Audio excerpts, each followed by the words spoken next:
চায় নাই, কারণ সে আমাকে বারবার বলতো তোমার কোনো দোষ নাই, তোমার চাইলে তো তোমার জীবনটা শেষ। তো না পাইরা ও নিজেই চলে গেল, আমাকে একবার বলেও গেল না। সুস্মিতা সাহা একটা জীবন শুরু হওয়ার আগেই থমকে গেল। স্বপ্ন দেখার আগেই স্বপ্নটা ভেঙে চুরে চুরমার হয়ে গেল। যেই মানুষটার হাত ধরে বাকি জীবনটা কাটিয়ে দেওয়ার স্বপ্ন দেখেছিল, সেই মানুষটাই তাকে মাঝ রাস্তায় ফেলে চলে গেল। র্যাবের এএসপি পলাশ সাহার আত্মহত্যার ঘটনা ফেসবুকে আসার পর থেকেই অনেকের জীবনের সঙ্গে তার জীবনের কাহিনীগুলো মিলে যাচ্ছে। তেমনই একটি ঘটনা আপনাদেরকে পড়ে শোনাই, বাকি কথা পরে বলছি। আমিও কি মারা যাব পলাশ সাহার মতো? বাবা মা সন্তানকে মানুষ করার পর কেন খোঁটা দেয়? ইমোশনাল ব্ল্যাকমেইল করে সন্তানদের কেন হাতে রাখতে চায় বাবা মাগুলো? মা নিজে পছন্দ করে শখ করে বিয়ে করালো আমাকে। আমি সরকারি চাকরিজীবী, বাবার ব্যবসা আছে, মাসে 50 থেকে 1 লাখ টাকা আসে ব্যবসা থেকে। বাবার বয়স 65 বছর, মায়ের বয়স 52। আমি ছোট, মেজ ভাই বড় ভাইও সরকারি চাকরি করে। বাবাও চাকরি করতেন, এখন পেনশন পান, ব্যবসা করেন। মানে বুঝতেই পারছেন টাকার অভাব নেই আমাদের, আলহামদুলিল্লাহ। বাড়িটা পলাশের মতো আমাদেরও বিল্ডিং করা। বিয়ের পর থেকে আমার মা মেজ ভাই বড় ভাইদের বউদের সাথে সব সময় ক্যাচাল করতেন এবং বলতেন ছেলেকে আমি মানুষ করছি, ছেলে আমার। মায়ের কথা ছিল ভাবিদের অধিকার নেই ভাইদের উপর। অবশেষে ভাইয়েরা এই বিল্ডিংয়ে আলাদা হয়ে গেল, কিন্তু মা তারপরও তাদের সংসারে নাক গলাতেন। ভাইয়েরা প্রতি মাসে মাকে 10,000 করে টাকা দিতেন। বিয়ের পর আমি আর আমার বউ একা সময় কাটাতে পারতাম না। মা আমাদের সাথেই থাকলেন। একই ফ্ল্যাটে একটা রুম আমার, আরেকটা রুম মায়ের এবং বাবার। আমাদের বিল্ডিং 6 তালা, ধানমন্ডিতে। বাবা বলেছিল আমাদের পাশাপাশি রুমে না থেকে অন্য রুমে থাকতে, কিন্তু মা রাজি হন নাই। পাশাপাশি রুম মা আর আমার রুমটায় হাই কমোড আছে, মায়ের রুমের পাশে লো কমোড। তাই মা বলল আমি তোদের রুমেই যাব বাথরুম করতে। রাত দিন, দুপুর সকাল, রাত 12টা 1টা 2টা 3টা 4টা একটু পর পর মা আমাদের রুমে আসতো। আমরা স্বামী স্ত্রী একটু জড়িয়ে ধরে শুতেও পারি না মায়ের ভয়ে, কাছে আসা তো দূরের কথা।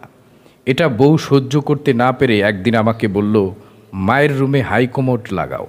একথা মা শুনে বলে না, টাকা নষ্ট করতে দিব না আমার ছেলের, আমি তোদের রুমেই যাব। তখন আমি বললাম মা তাহলে তুমি আর বাবা আমাদের রুমে থাকো, আমরা তোমাদের রুমে যাই। মা তাতেও রাজি না।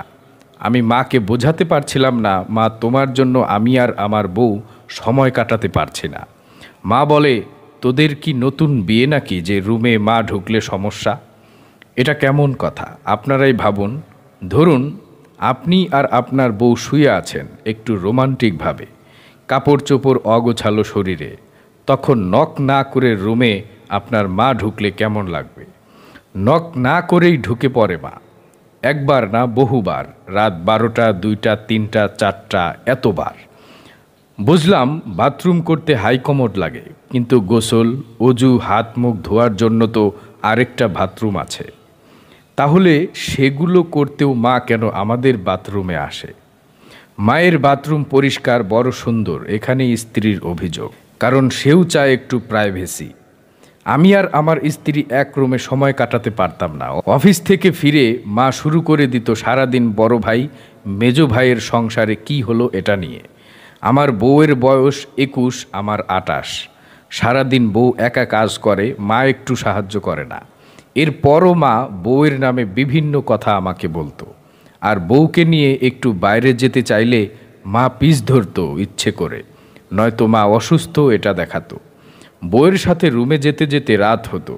অফিস থেকে ফিরে মা প্রতিদিন বলতো তোদের পিছে এত টাকা খরচ করছি, তোদের মানুষ করছি, সেই তোরা এত বউ পাগল? কিন্তু আমরা কোনো ভাই ইচ্ছে করে আলাদা হইনি বা কেউ মায়ের সাথে খারাপ ব্যবহারও করিনি। মা চাইতো আমাদের হাতে রাখতে। বউয়েরও তো চাহিদা থাকে, বউরাও তো স্বামীর সাথে সময় কাটাতে চায়, কিন্তু না, মায়ের কথা মায়ের অনুমতি ছাড়া এ বাড়িতে কেউ শ্বাস নিতে পারবে না। এভাবে চলতে চলতে বিয়ের 2.5 বছর পর বউ মুখ খুলল। বলল, হয় আমাকে নিয়ে আলাদা হও, নয়তো আমাকে তালাক দাও। আমি তোমার বিয়ে করাবো, আমিও তোমার থেকে সময় চাই, তোমার ভালোবাসা চাই।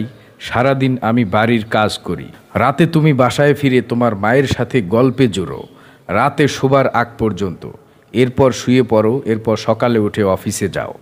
তাহলে আমার কাজ কি এ বাড়িতে? ইসলামে তো বউদের শাশুড়িকে সেবা করা ফরজ না। হ্যাঁ, আমি এবং মা কথা বললে ওইখানে বউ এসে বসলে মা বউকে বলতো বউ নাকি নজরদারি করছে, তাই বউ চলে যেত।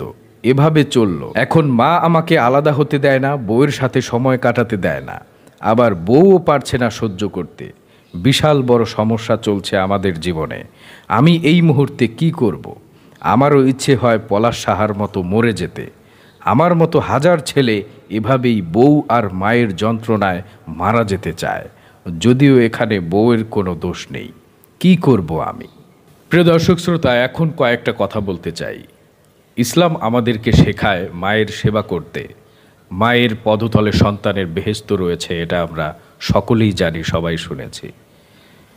মায়ের কোনো কথায় অবাধ্য হওয়া যাবে না সন্তানের জন্য। মায়ের যথেষ্ট পরিমাণ সেবা করতে হবে, সাধ্যমতো মা বাবার সেবা করতে হবে। এটাই আমাদের শিক্ষা, ইসলামের শিক্ষা। তবে একজন নতুন মানুষ, যিনি এই বাড়িতে কোনোদিন আসেনি, এই বাড়ি সম্পর্কে পরিচিত নয়, সেই মানুষটি যখন তার বাবা মা, তার সব কিছু ছেড়ে, আত্মীয় স্বজন ছেড়ে আরেকটা নতুন বাড়িতে আসে, তার স্বামীর উপর ভরসা করেই থাকে, সেই মানুষটিকেও সময় দেয়া প্রয়োজন। তার ভালো লাগা, খারাপ লাগা, তার সব কিছু বুঝতে পারা তার স্বামীর জন্য অবশ্য কর্তব্য। ইসলাম বলে, মা বাবা যখন ঝগড়া লাগবে অথবা মা এবং স্ত্রীর মধ্যে যদি কখনো কথা কাটাকাটি হয়, তখন সন্তানের অবস্থান কি, সন্তান তখন কি করবে, এসব কিছু ইসলাম আমাদের শিক্ষা দিয়েছে। আমি পৃথিবীর সকল মাদেরকে বলতে চাই, আপনারা তো আপনার সন্তানকে ভালোবাসেন। আপনি যদি আপনার নিজের সন্তানকে ভালোবাসেন, তাহলে আপনার সন্তানের কি করলে ভালো লাগবে, তার ভালো লাগাটাও তো আপনাদের লক্ষ্য করা উচিত। সে যদি তার স্ত্রীকে নিয়ে একটু সময় কাটাতে চায়, তারা শান্তিতে থাকতে চায়, তাহলে আপনি তার শান্তির জায়গাটা, তার ভালো লাগার জায়গাটা আপনি মা হয়ে কেন নষ্ট করবেন? আপনি তো আপনার সন্তানের ভালো চান, আপনি তো আপনার সন্তানের সুখ চান। তাহলে আপনার সন্তানের ভালো লাগার সময়টা, ভালো লাগার মুহূর্তটা আপনি কেন নষ্ট করে দিবেন মা হয়ে?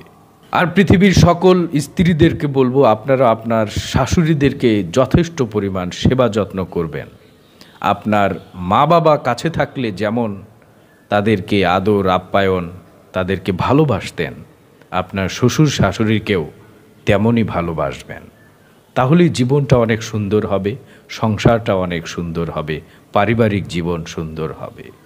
তবে কোনো অবস্থাতেই, যে কোনো সমস্যা আসুক না কেন, যে কোনো দুর্যোগ আসুক না কেন, তার ফলাফল কখনোই আত্মহত্যা নয়। আত্মহত্যা করে সমাধান করা এটা মোটেই সমীচীন নয়। যদিও পলাশ সাহা একজন হিন্দু ধর্মাবলম্বী ছিলেন, হিন্দু ধর্মের ছিলেন, এখানে কোনো ধর্ম নিয়ে কথা বলছি না, আমি একটা পারিবারিক জীবন নিয়ে কথা বলছি, পরিবার নিয়ে কথা বলছি। প্রত্যেকটা পরিবার সুখী হোক, স্বামী স্ত্রী বাবা মা সবাইকে নিয়ে সবাই শান্তিতে থাকুক, সুখে থাকুক, সেই প্রত্যাশা করি। আল্লাহ হাফেজ।